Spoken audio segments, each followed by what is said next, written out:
আসসালামু আলাইকুম প্রিয় শিক্ষার্থীবৃন্দ, আশা করি সকলে অনেক অনেক ভালো আছো। উচ্চতর গণিত অনলাইন ক্লাসে গণিত বিভাগ এবং মাইলস্টোন কলেজের পক্ষ থেকে তোমাদের সবাইকে স্বাগতম জানাচ্ছি। আমি মোহাম্মদ ইমাম Hasan, senior teacher, department of mathematics, milestone college. আজ আমরা আলোচনা করব একাদশ অধ্যায় অর্থাৎ স্থানাঙ্ক জ্যামিতি এর সৃজনশীল এবং এমসিকিউ অংশ। স্থানাঙ্ক জ্যামিতি অধ্যায়টি এসএসসি পরীক্ষার জন্য অত্যন্ত গুরুত্বপূর্ণ, তাই আশা করব সকলে ক্লাসটি মনোযোগ দিয়ে করবে। তাহলে চলো আমরা ক্লাস শুরু করি। প্রিয় শিক্ষার্থীবৃন্দ, আজ আমরা স্থানাঙ্ক জ্যামিতির সৃজনশীল ও এমসিকিউ অংশ আলোচনা করব। প্রথমে আমরা একটি সৃজনশীল প্রশ্ন আলোচনা করব। আমাদের প্রশ্ন, এবিসিডি চতুর্ভুজের চারটি শীর্ষবিন্দু যথাক্রমে এ, বি, সি এবং ডি, অর্থাৎ এবিসিডি চতুর্ভুজের চারটি শীর্ষবিন্দুর স্থানাঙ্ক দেওয়া আছে। এবার প্রশ্ন নম্বর ক, এ বি সরলরেখার সমীকরণ নির্ণয় করো, অর্থাৎ এ ও বি বিন্দুগামী সরলরেখার সমীকরণ নির্ণয় করতে হবে। দুইটি বিন্দুগামী সরলরেখার সমীকরণের সূত্র আমরা পূর্বেই শিখেছি। সূত্রটি ছিল, যে কোনো দুইটি বিন্দু, মনে করি পি বিন্দু যার স্থানাঙ্ক x1 y1 এবং কিউ বিন্দু যার স্থানাঙ্ক x2 y2, তাহলে পি এবং কিউ বিন্দুগামী সরলরেখার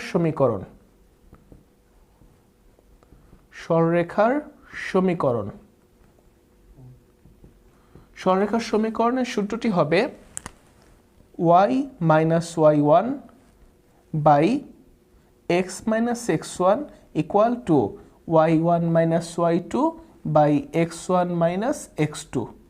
এই সূত্র ব্যবহার করে আমরা খুব সহজেই ক নম্বর প্রশ্ন সমাধান করতে পারব। তাহলে আমাদের প্রশ্ন নম্বর ক, প্রশ্নটি সমাধান করার জন্য আমাদের এ এবং বি বিন্দু দরকার। তাহলে আমরা লিখব প্রদত্ত বিন্দু এ, এখানে এ বিন্দুর স্থানাঙ্ক 7,2 এবং বি বিন্দুর স্থানাঙ্ক -4,2। তাহলে এ বি সরলরেখার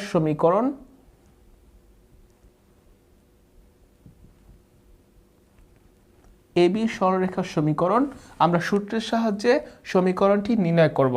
আমাদের সূত্র ছিল y মাইনাস y1, এখানে এই বিন্দুর স্থানাঙ্ক অর্থাৎ প্রথম বিন্দুর স্থানাঙ্ক 7,2, যাকে আমরা x1 y1 বিবেচনা করব, এবং দ্বিতীয় বিন্দু অর্থাৎ বি বিন্দুর স্থানাঙ্ক -4,2, যাকে আমরা x2 y2 বিবেচনা করব।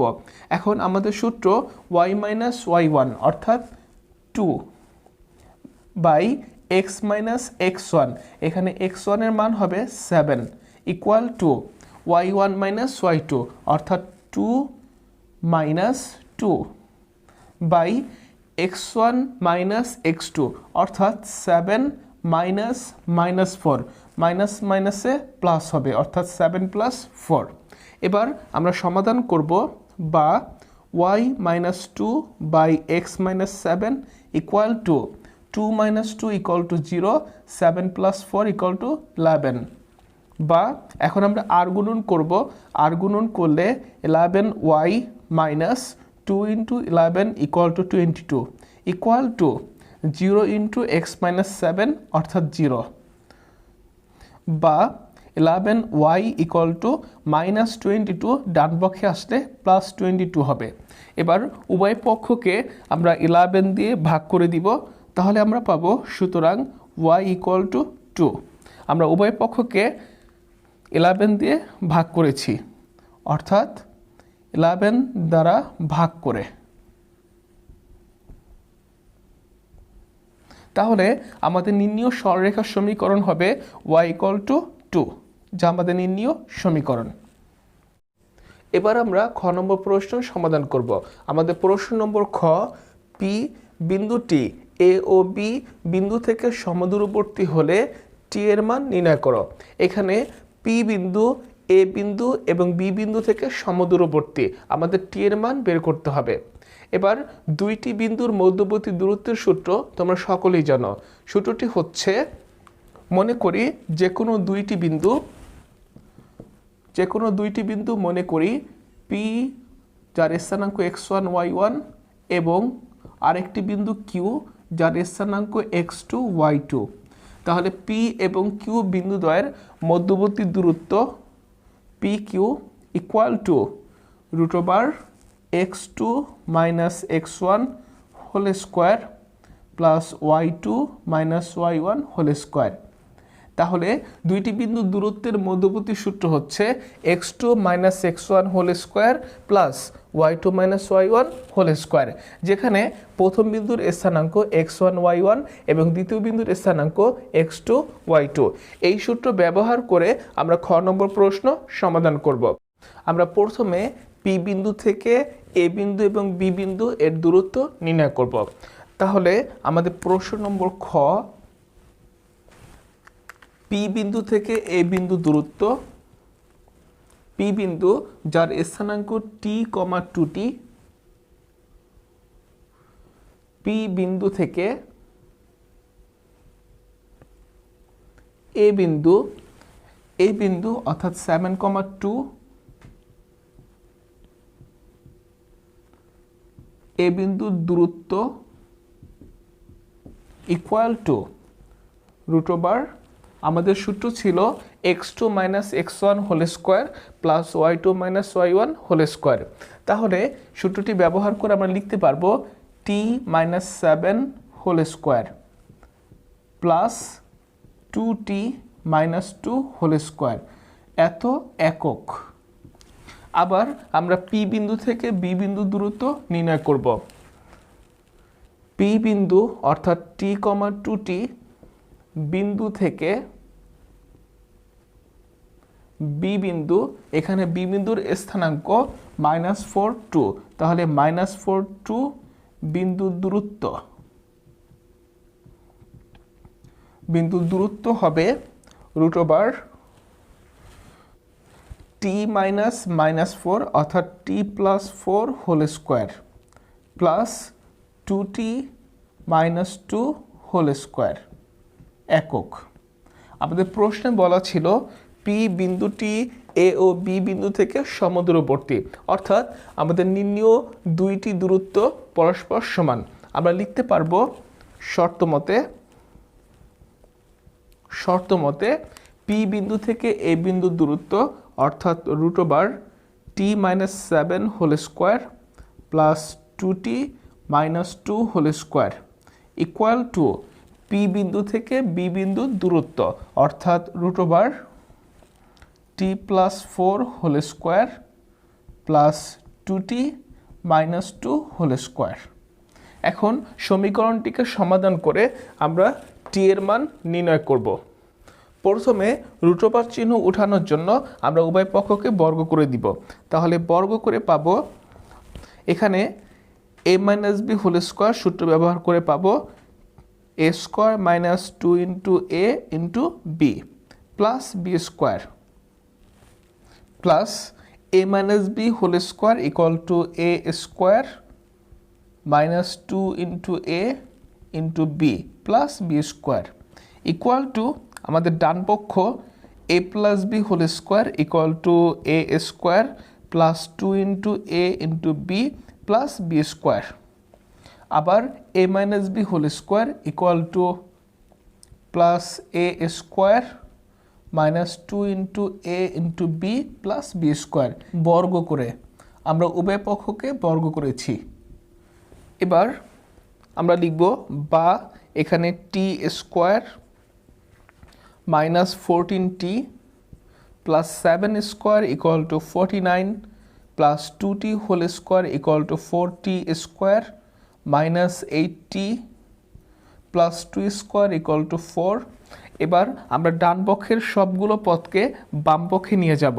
তাহলে প্লাস টি স্কোয়ার আমরা পাবো -t স্কোয়ার প্লাস 8t অর্থাৎ -8t প্লাস 4 স্কোয়ার, বাম পক্ষে আসলে -16, 2t হোল স্কোয়ার অর্থাৎ -4t হোল স্কোয়ার -8t, বাম পক্ষে আসলে +8t +2 স্কোয়ার, বাম পক্ষে আসলে -4 = 0। যেহেতু আমরা ডান পক্ষের সবগুলো পদকে বাম পক্ষে নিয়ে গিয়েছি, এই জন্য ডান পক্ষে 0 থাকবে। এবার সমীকরণটিকে সমাধান করে আমরা খুব সহজেই টি এর মান বের করতে পারবো। এখানে +4t স্কোয়ার এবং -4t স্কোয়ার কাটা যাবে, +t স্কোয়ার এবং -t স্কোয়ার কাটা, একইভাবে +8t এবং -8t কাটা যাবে, +4 এবং -4 কাটা যাবে। আমাদের অবশিষ্ট থাকবে -14t -8t = -22t। তাহলে আমরা লিখব বা -22t, তারপর 49 -16 = 33, অর্থাৎ +33 = 0, বা -22t = -33, বা t = -33/-22। এবার লব এবং হরকে -11 দিয়ে ভাগ করে আমরা পাবো t = 3/2, যা আমাদের নির্ণীয় টি এর মান, অর্থাৎ আনসার। আশা করি সমাধানটি সবাই বুঝতে পেরেছ। এবার আমরা গ নম্বর প্রশ্নের সমাধান করব। আমাদের প্রশ্ন নম্বর গ, দেখাও যে ABCD চতুর্ভুজটি একটি আয়তক্ষেত্র, অর্থাৎ ABCD চতুর্ভুজটিকে আয়তক্ষেত্র প্রমাণ করতে হবে।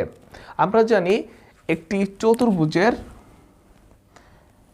চতুর্ভুজ মনে করি ABCD, একটি চতুর্ভুজ আয়তক্ষেত্র হওয়ার শর্ত হচ্ছে তার বিপরীত বাহুগুলো পরস্পর সমান হতে হবে এবং কর্ণদ্বয় পরস্পর সমান হতে হবে।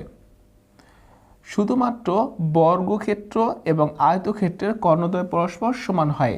অর্থাৎ আমরা যদি ABCD চতুর্ভুজটিকে আয়তক্ষেত্র প্রমাণ করতে চাই, তাহলে আমাদের দেখাতে হবে চতুর্ভুজটির বিপরীত বাহুগুলো পরস্পর সমান এবং কর্ণদ্বয় পরস্পর সমান।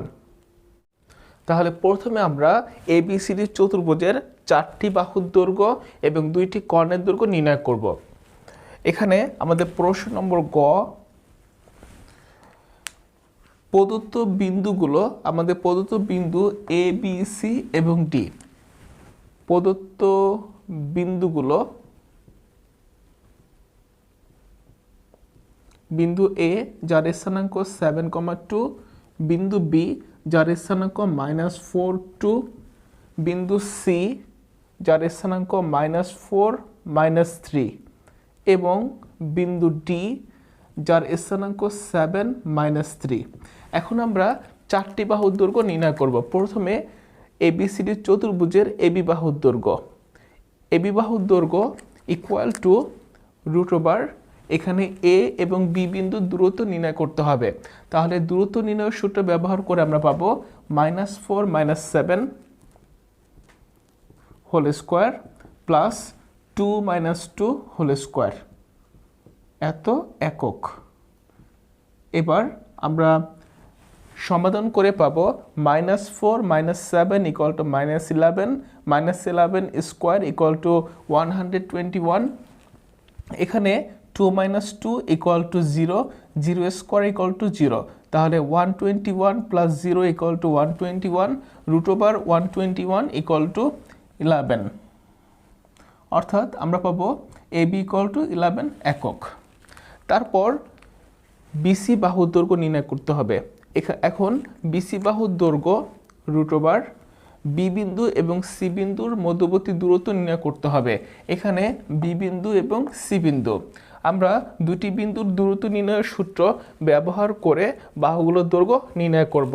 তাহলে আমরা পাবো -4 -4, অর্থাৎ -4 + 4 হোল স্কোয়ার প্লাস এখানে -3 - 2 হোল স্কোয়ার, এত একক, ইকুয়াল টু আমরা হিসাব করে পাবো -4 + 4 = 0, 0 স্কোয়ার = 0। এখানে -3 - 2 হোল স্কোয়ার = 25, √25 = 5, অর্থাৎ 5 একক। এবার CD বাহুর দৈর্ঘ্য। তাহলে CD = এখন C বিন্দু এবং D বিন্দুর দূরত্ব নির্ণয় করতে হবে। তাহলে আমরা সূত্র ব্যবহার করে পাবো 7 মাইনাস মাইনাস 4 অর্থাৎ 7 plus 4 whole square plus minus 3 minus minus 3 অর্থাৎ plus 3 minus 3 plus 3 whole square এত একক। এবার হিসাব করে আমরা পাবো প্লাস 3 মাইনাস 3 অর্থাৎ 0 0 স্কোয়ার ইকুয়াল টু 0। এখানে 7 plus 4 equal to 11 root over 11 square equal to 11 একক। এবার আমরা সর্বশেষ বাহু এডি এর দৈর্ঘ্য নির্ণয় করব। তাহলে এডি বাহুর দৈর্ঘ্য equal to root over a বিন্দু এবং ডি বিন্দু দূরত্ব নির্ণয় করতে হবে। তাহলে 7 minus 7 whole square plus minus 3 minus 2 whole square একক। আমরা হিসাব করে পাবো 7 মাইনাস 7 ইকুয়াল টু 0 আর minus 3 minus 2 equal to minus 5 minus 5 square equal to 25 root over 25 equal to 5 একক। তাহলে আমরা চারটি বাহুর দৈর্ঘ্য বের করে ফেলেছি, যেখানে বিসি বাহুর দৈর্ঘ্য এবং এডি বাহুর দৈর্ঘ্য সমান, আবার এবি বাহুর দৈর্ঘ্য এবং তার বিপরীত সিডি বাহুর দৈর্ঘ্য সমান। এবার আমরা দুইটি কর্ণের দৈর্ঘ্য নির্ণয় করব। আমাদের চতুর্ভুজ এবিসিডি এর কর্ণ এসি এবং বিডি। তাহলে আমরা বের করব প্রথমে কর্ণ এসি। কর্ণ এসি এর দৈর্ঘ্য হবে রুট ওভার এ বিন্দু এবং সি বিন্দুর দূরত্ব, অর্থাৎ এ বিন্দু এবং সি বিন্দু। আমরা সূত্র ব্যবহার করে পাবো -4 - 7 whole square plus -3 - 2 whole square একক ইকুয়াল টু, আমরা হিসাব করে পাবো -4 - 7 equal to -11 -11 square equal to 121। আর এখানে -3 - 2 equal to -5 -5 square equal to 25। তাহলে 121 প্লাস 25 ইকুয়াল টু 146, অর্থাৎ রুট ওভার 146 একক। এবার আমরা কর্ণ বিডি এর মান বের করব। তাহলে কর্ণ বিডি ইকুয়াল টু, কর্ণ বিডি এর মান হবে বি বিন্দু এবং ডি বিন্দুর মধ্যবর্তী দূরত্ব, অর্থাৎ 7 - -4 অর্থাৎ +4, 7 + 4 whole square plus -3 - 2 whole square অর্থাৎ -3 - 2 হোল স্কোয়ার একক। আমরা হিসাব করে পাবো 7 + 4 equal to 11 11 square equal to 121। আবার -3 - 2 অর্থাৎ -5 -5 square equal to 25। 121 plus 25 equal to root over 146 একক। এখানে কর্ণদ্বয়ের দৈর্ঘ্য সমান হয়েছে। আমরা এবিসিডি চতুর্ভুজের চারটি বাহুর দৈর্ঘ্য এবং দুইটি কর্ণের দৈর্ঘ্য নির্ণয় করেছি। এখন আমরা লিখব এবিসিডি চতুর্ভুজের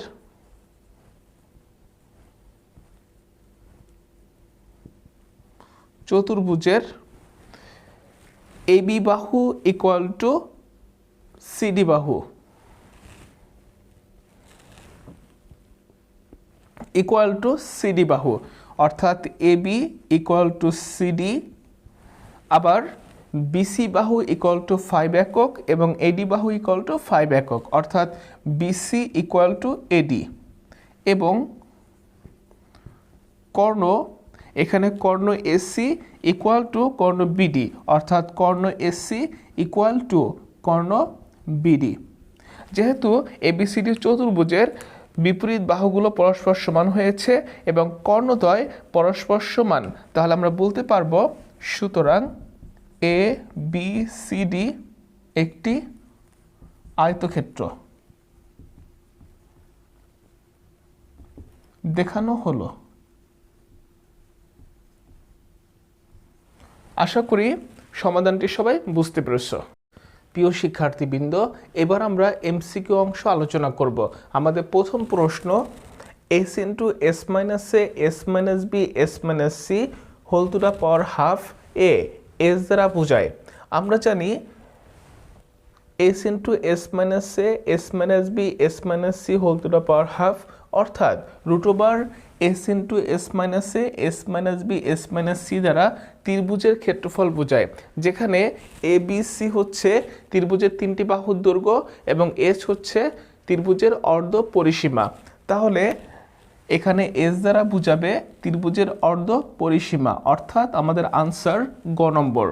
এবার আমাদের দ্বিতীয় প্রশ্ন, এবি রেখার ঢাল কত? আমরা জানি দুটি বিন্দুগামী সরলরেখার ঢাল বিন্দুদ্বয়ের কোটিদ্বয়ের অন্তর ভাগ ভুজদ্বয়ের অন্তর। এখানে এ বিন্দু এবং বি বিন্দু এর কোটিদ্বয়ের অন্তর হবে -3 -1 ভাগ ভুজদ্বয়ের অন্তর 3 -1, অর্থাৎ -4/2। আমরা পাবো -2, অর্থাৎ এবি রেখার ঢাল হবে -2, অর্থাৎ আমাদের আনসার গ নম্বর। আমাদের পরবর্তী প্রশ্ন, x - 2y - 10 = 0 এবং 2x + y - 3 = 0 রেখার দ্বয়ের ঢাল দ্বয়ের গুণফল কত? অর্থাৎ দুইটি সরলরেখার সমীকরণ দেওয়া আছে, এই সমীকরণ থেকে আমরা ঢাল বের করব এবং ঢাল দ্বয়ের গুণফল নির্ণয় করব। আমরা সকলে জানি সরলরেখার আদর্শ সমীকরণ y = mx + c, যেখানে m হচ্ছে সরলরেখার ঢাল। এই আকৃতির সাহায্যে আমরা সরলরেখার ঢাল নির্ণয় করব। আমাদের প্রথম সমীকরণ x - 2y - 10 = 0, এখান থেকে আমরা y এর মান বের করব। আমরা 1 নম্বর সমীকরণ অর্থাৎ প্রথম সমীকরণ থেকে লিখতে পারবো x - 10 = 2y, অর্থাৎ y = 2 দিয়ে ভাগ করে পাবো ½ × x - 5, অর্থাৎ প্রথম সমীকরণের ঢাল হচ্ছে ½ আবার দ্বিতীয় সমীকরণ থেকে আমরা পাবো y = -2x + 3, অর্থাৎ y = mx + c সমীকরণের সাথে তুলনা করে আমরা পাবো m এর মান -2, অর্থাৎ দ্বিতীয় সমীকরণের ঢাল -2।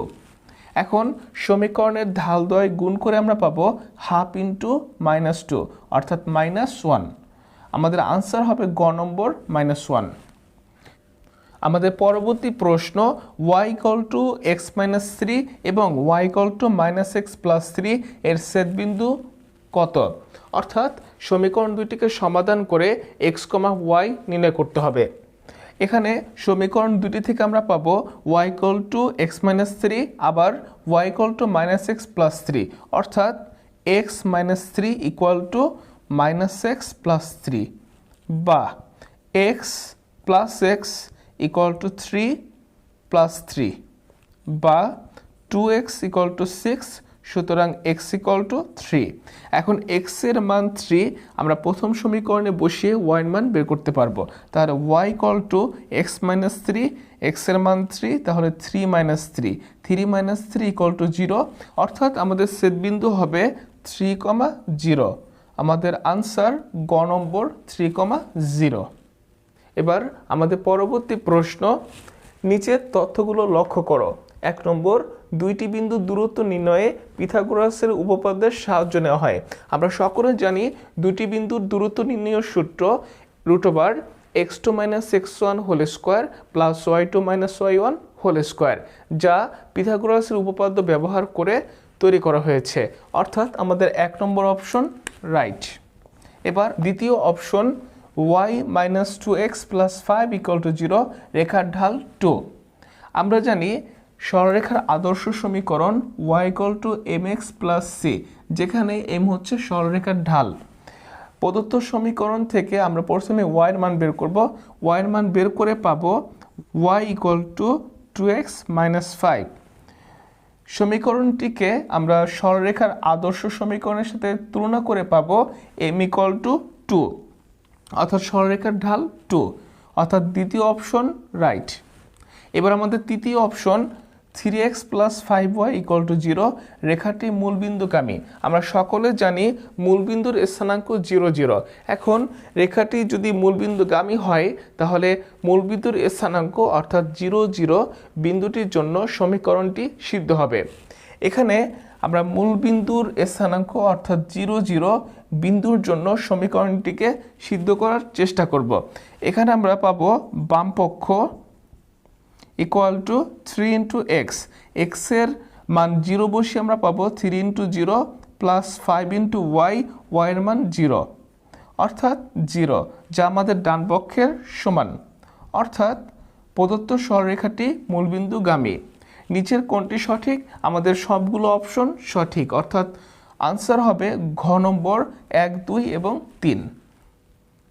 এবার আমাদের পরবর্তী প্রশ্ন, y = x/2 + 2 এবং 2x - 10y + 20 = 0 সমীকরণ দ্বয় দুইটি ভিন্ন রেখা নির্দেশ করে, একই রেখা নির্দেশ করে, রেখাদ্বয় সমান্তরাল, রেখাদ্বয় পরস্পরছেদী।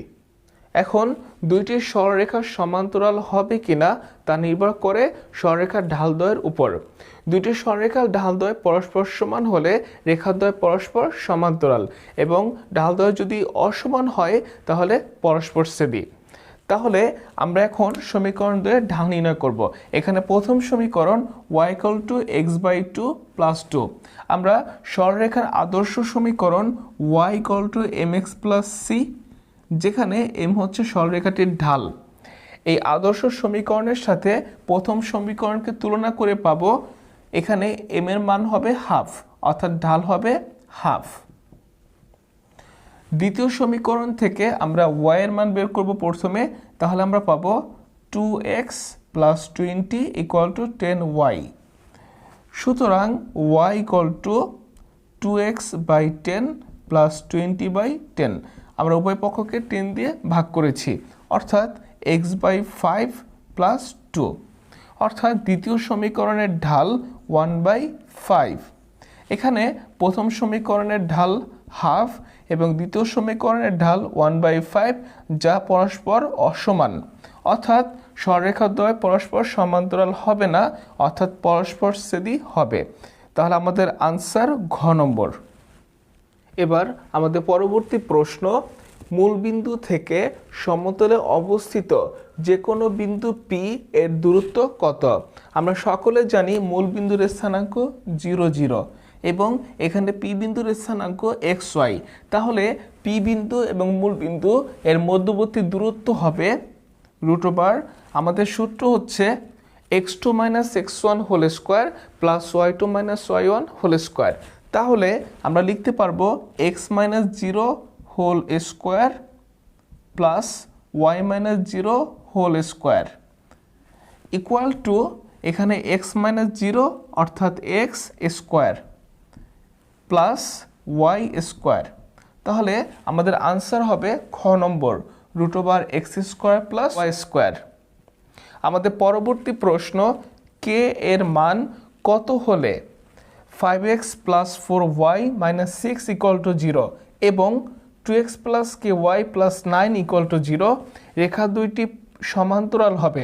আমরা সকলে জানি দুইটি রেখা সমান্তরাল হওয়ার শর্ত হচ্ছে রেখাদ্বয়ের ঢালদ্বয় পরস্পর সমান হতে হবে। তাহলে এখন আমরা সরলরেখাদ্বয়ের ঢাল বের করব। এখানে প্রথম সমীকরণ থেকে আমরা পাবো 4y = -5x + 6। সুতরাং y = -5/4x + 6। এখন সরলরেখার আদর্শ সমীকরণ y = mx + c এর সাথে তুলনা করে আমরা পাবো এখানে ঢাল অর্থাৎ m এর মান হবে -5/4। আমরা এখন দ্বিতীয় সমীকরণ থেকে ঢাল নির্ণয়ের চেষ্টা করব। এখানে ky = হবে -2x - 9। সুতরাং y = -2/k × x - 9/k। আমরা উভয় পক্ষকে k দিয়ে ভাগ করেছি। তাহলে দ্বিতীয় সমীকরণের ঢাল -2/k। যেহেতু রেখা দুইটি সমান্তরাল হবে তাহলে অবশ্যই ঢালদ্বয় পরস্পর সমান হতে হবে। তাহলে আমরা পাবো -2/k = -5/4, বা মাইনাস মাইনাস আমরা কেটে দিব, আর গুণন করে পাবো 5k = 4 × 2 অর্থাৎ 8। সুতরাং k = 8/5, অর্থাৎ আমাদের আনসার ক নম্বর 8/5।